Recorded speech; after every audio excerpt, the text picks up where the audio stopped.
Welcome to Life Workshop, where we discuss the forgotten basics.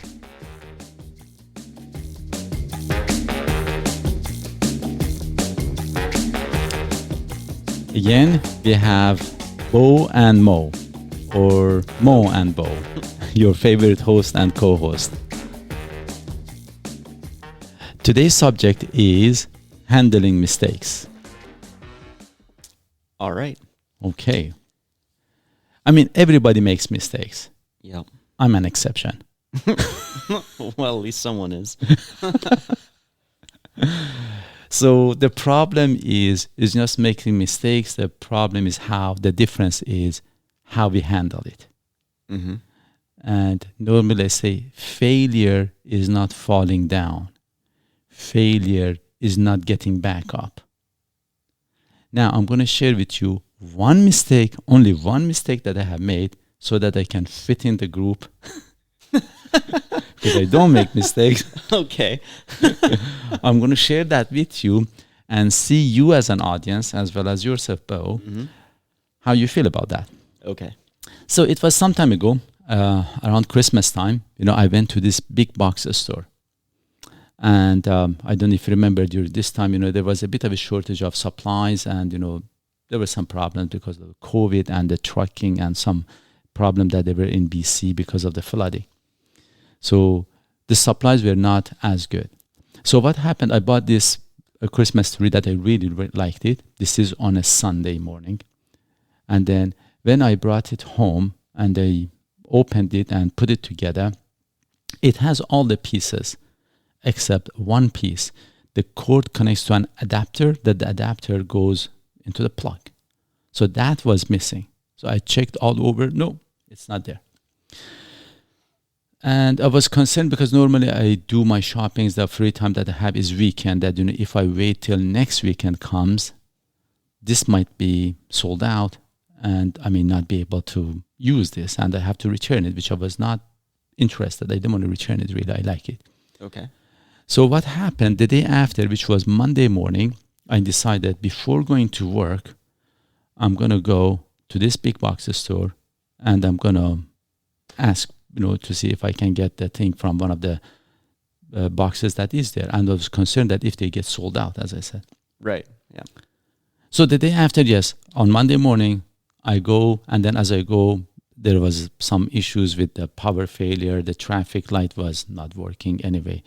It took me a bit longer to get to the store. So when I got there, I wanted to go to the customer service and I realized, oh my God, there is a lineup. This is not the first thing in the morning, which I did not plan for that one. Then, what I did, I kind of thought, I'm not going to go back because I cannot come back. I don't have time, to go, for example, back to work and then afterwards come back.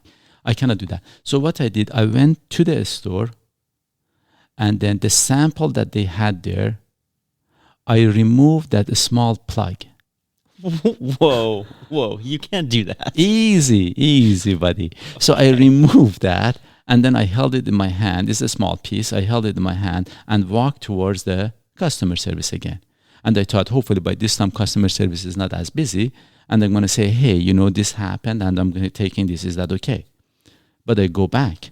Again, customer service is pretty busy. Mm-hmm. And I was not sure what the hell I should do. So I just walked out. You just stole an adapter off of a display table.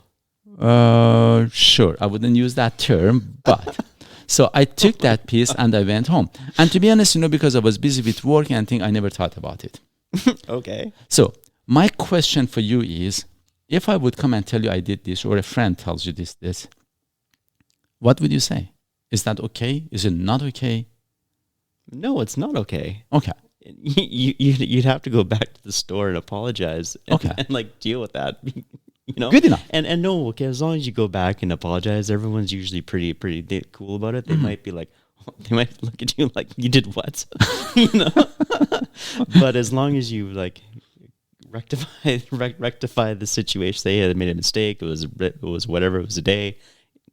That is very interesting. The approach is very interesting. And I wish that day I had talked to you instead of, anyway. So That evening, Monday after work, when I come home, I had these two very close friends of mine that they are very good friends. They are very good friends. So I brought it up with them that this happened. And myself, to be honest, I hadn't thought about that. I was just finding it kind of funny. Then, but at the same time, I was not feeling good about it. I should say that. Mm-hmm. And then one of them said, "Oh my God, you can't do that. It's like a stealing." Mm-hmm. I said, "It's not really a stealing, you know." That's stealing. Okay. And then it just went on and on. And then one of the, that's terrible. The other one, you cannot do that. And then it just, continued as they were talking. I said, "So what shall I do about this?" And they said, "This is the thing now. What shall we do about this?" And then they continued talking about the mistake. And then one of them this is building up because one of them says that, "Can you imagine if they see you on camera and they lay charges and this happens and that happens?" And then all of a sudden, one of the friends said that, "Mo, you're a thief." Well, By this time, I should tell you this story because by this time, oh my God, it hit me hard. That word hit me hard because it's not just I take pride, it's just me. Even if I go to a friend's house, I will never ever open a drawer or something, go somewhere without their permission. Mm-hmm. I will not even touch the spoon if they don't know that. Yeah. Unless if you're close friend, that's another story. I mean, the spoon, I'm going too far with that. Yeah. But I never ever do that. And then all of a sudden, he called me a thief. And honestly, I broke into sweat. I was all red and I was wet. My shirt was just, and they realized that, oh my God, it hit me hard. Mm-hmm. Then at this time, my guards came up. Of course, I'm kind of that way that, I go easy, but then when I thought that it was, my guards came up. I said, "No, you cannot call me a thief. This is not a stealing. If I had gone to the store, they would give me the piece. It would be just the same thing. It's just that didn't happen." And then when it continued, then I told this friend, I said, "Remember, the way that you described it," of course, it took me some time. I should tell you that it was not as quick as I'm saying it because I had to get over my emotions too. Yeah. But, I said, "Remember, the reason we have a judge and jury is for that. Because depending on the circumstances, a mistake or a crime or whatever you want to call it will be handled differently. They look at the circumstances. The way you are saying it, we don't need to know." Because actually I said this was the circumstances and, and this happened. And again, he went back and said that, "No, you are a thief." And then I said, "Look, I was trying to convince him, as a matter of fact, that, I'm a bit, very focused, on something that I do. I'm very goal oriented. When I want to do something, I just focus on it. But sometimes it comes to my disadvantage. For example, in this case, because I didn't want to spend extra time to go back and I didn't have the time. So I just want to solve the problem. And I solved it, but not in the best way. And at that moment, because I was just focused on that, this is my personality. But as I said, sometimes it goes against me. For most of the part, it goes in my favor because I really focus on something and I get it done. But I was trying to convince him. I said, "No, a stealing is a stealing and you are a thief." When he said that, I said, "Now, let's just look at this because you're not thinking about the circumstances. That piece belonged to me. Yes, it was in the store. I could have had it regardless. As a matter of fact, afterwards, yes, I brought it up with the management of the box store. And actually the manager, he was a very, I would say, mature person. And I really enjoyed conversation with him. And I gained a lot of respect for him because he noticed that I'm so disturbed by this. More than anything, he was trying to calm me down. Mm-hmm. And they said, "No, we would have done the same thing. Yes, maybe you should have just obviously tell us." But it's not really stealing. And now I'm going to go back. It was stealing until you rectified the situation. As soon as you go back and you realize, oh, I did this and it was a mistake, right? And then you rectified it, then it's not stealing anymore. But up until that point, I would say that's still stealing. Even though Actually, you don't want to admit that, right? And because it's hard. And but up until that point, until you decided that I'm going to go back and talk to the people about this, and that could have been 5 minutes after you walked out the store. I don't know, but up until that point that you made that decision that you're going to go and rectify this situation, it was stealing. actually, I'm going to disagree with that, and this is my Okay. story. Sorry. Stealing normally, to best of my knowledge, English being my second language, stealing is when you go, or intentionally you go to steal something, or you plan it and you go, or you go and randomly see that, oh, nobody's watching, you take it and go. Neither of the two was my intention. We don't have a proper word for this, or at least I don't know. Did I do the right thing? Absolutely not. Well, you did in the end. Yeah, no, but at the beginning, when I took it, it was a wrong thing, for sure, and I agree. But is it a stealing? I would say no. What is the word? I don't know. There is no word that I know that fits the idea. Again, stealing is when you go take something, or intentionally, or just at the spur of the moment, you think that nobody's watching, I'm going to take it. I could have had that piece regardless. Mm-hmm. I could have just, the only thing was that I did not inform them. And really, I wanted to inform. My intention was there. It just didn't happen. Again, it doesn't make it right. I'm not saying that. I made a mistake. It is like, for example, just imagine, I know I'm going to just to bring it home. Imagine if a friend, brings and leaves something at your house. Let's say even just a spoon. Just I'm talking very small things. If they come to your house and without telling you, take the spoon that belongs to them. Again, it's not the right thing. Kind of. Well, I would like to know, because otherwise I'd be like, what happened to the spoon? And I'd be worried Exactly. that I lost their spoon. That is exactly. That can be that. Of course, they were not worried about that thing, but generally correct. I want to be told, not that they take it although it is belonging to them. And I wouldn't do that to my friends too. I wouldn't just do that. I would just inform them. It's just for the sake of clarity. Now, in this case, again, it was not a steal. I didn't do it intentionally. I just went there, just the situation, just one thing, ended up to the other. And because of that, I made the mistake that I made. But again, now this is the interesting part. This is the moral of the story that I brought this up. When I brought this up with one of the friends,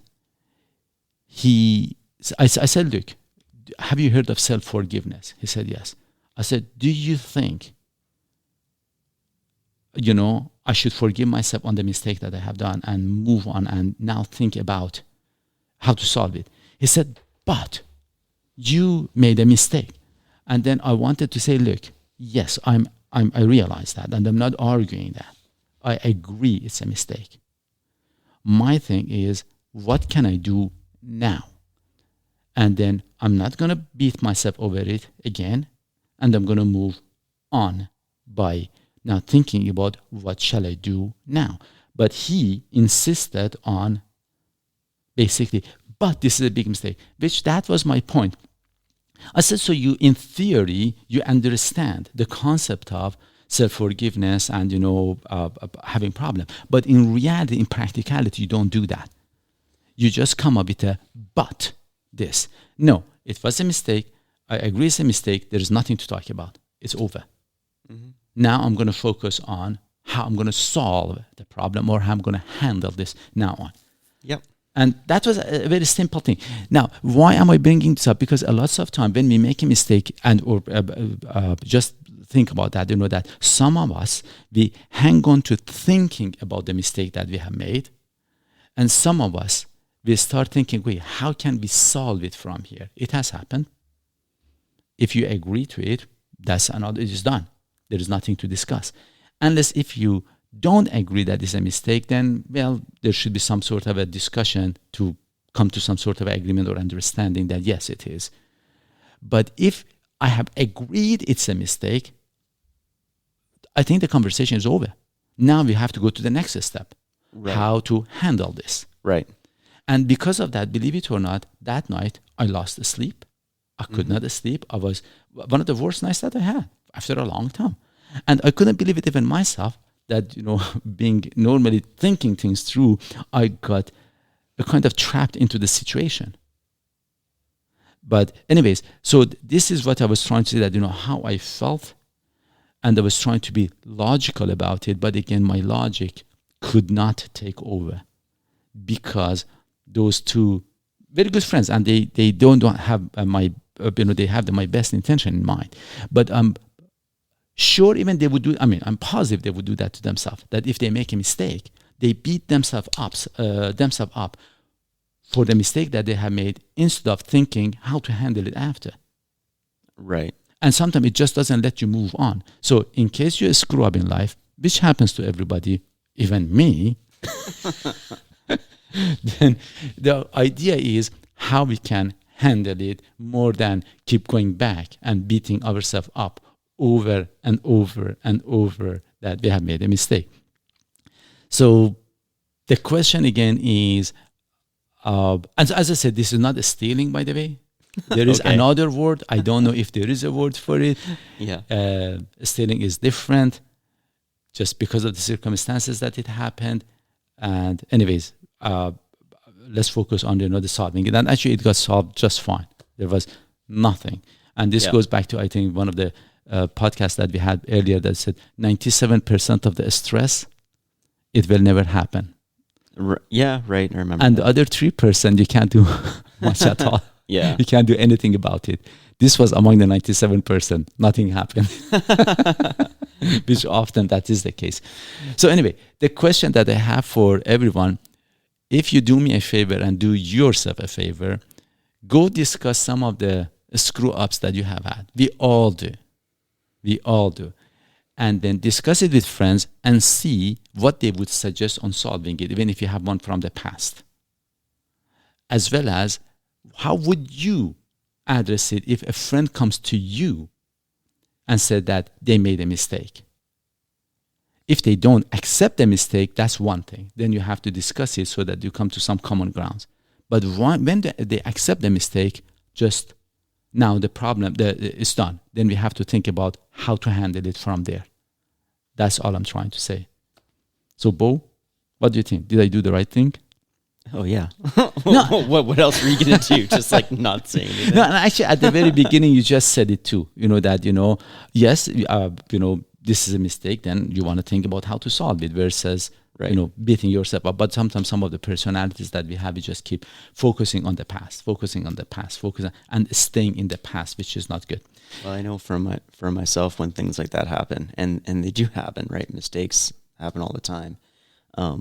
First, I kind of freak out a little bit, and I get usually mad at myself, or upset, or disappointed, like we had talked about earlier. Yeah. And I have to kind of get through that a little bit. And it's getting less and less. It's a spike. It's like, You're becoming an expert in making mistakes. Yeah, exactly, right? it's like a spike, a panic, right? And then I have to discuss it with whoever it's affecting, like the contractor I'm working with, or the client I have, or whatever. I have to talk about it. If I don't talk about it and get it out, I can't. Things aren't well, Like I can't sleep and stuff like you're talking about. Actually, same here. I would discuss it. Yeah. And then and once I've discussed it and identified it, and admitted, that it's my fault and I have to deal with it, then I'm about, okay, let's solve the problem.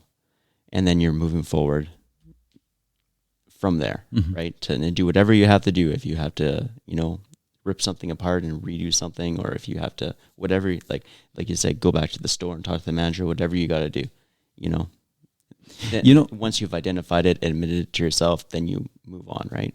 And as a general rule, I want to say that there is good in any bad, and there is bad in any good. The good in this bad was, first of all, I learned a bit more, because I haven't done this. This was my first time, believe it or not. And there is good in this was the good part in it, that now, and then I brought it up the way that I did, which I'm hoping it helps everybody else to bring that. So you want everybody to think about these mistakes that we make and how we are handling them. And again, the moral of the story is this: anything happens, that if you make a mistake, right away, stop worrying about it, because that's not going to do you any good. Think about what's the solution. Right. And then after that, think about what is good in this bad. Because there is some good in it. Oh, It has happened. I don't say go screw up for the intention to learn the good out of it. I'm not saying that. But the screw ups and mistakes happen. So when they happen, we can change it. Yeah. Well, I had a journeyman tell me one time that, well, if you're not screwing things up, you're not learning anything. So, well, of course, true, but we don't want intentionally to make the mistake. oh no. That is the thing. We don't want to make intentional mistakes. You want to prevent as much as possible, but trust me, as much as you try not to, again, you're going to screw up. Yeah. So, especially this is for younger generation, because sometimes I think they get too worked up over things. You know what? You're going to screw up again and again and again. And knowing that we all screw up, take it easy on other people when they screw up, and help them solve problems as well. Very good point. Yeah. Very good point. I missed that. Sometimes we kind of see someone screw something up and it's sort of like, right? And you want to be angry, but it's like, hold on. We all screw up and you should be helping that person out. No, that's awesome. That's a very good view to have. Because a lot of people have helped me. So yeah. pay it forward, right? Yeah. Another thing, actually, I was listening actually to one of the podcasts that there was this psychologist that was mentioning this. She said, normally, if we make a mistake, we say that I'm not the bad person. The situation was this, that I did this. Mm-hmm. Yeah, you have to make an excuse. Yeah. But if somebody else that makes the mistake, we say that it's a bad person. We don't think of it as a situation that was there that they did it. And that is very true. That we just attach it to their whole personality versus saying that, what was the situation? What happened? Yeah, that's very true. Yeah. To put yourself, which is basically this empathy. You just go sit on their seat and see how they felt to the best that you can. And often, again, it's a mistake. And normally I say that we don't have bad people, we have bad ideas. That's another thing. Yeah. Oh my God. Again, the camera at the end died. I don't know how come. Oh my God, I didn't plug it again. But anyways, I hope you guys enjoyed this. And again, as always, please, if you have made some mistakes, please let me know. Send this as an email. That would be awesome. And the way that you have handled it, and if you can discuss it again with friends, let's just have some talks about this thing. In all honesty, it just matures the idea. It helps everybody, and just get it out. And it's okay. We all make mistakes. Again, the failure is not falling down. Failure is not getting back up. Love you guys all. Take care. Bye. Bye-bye.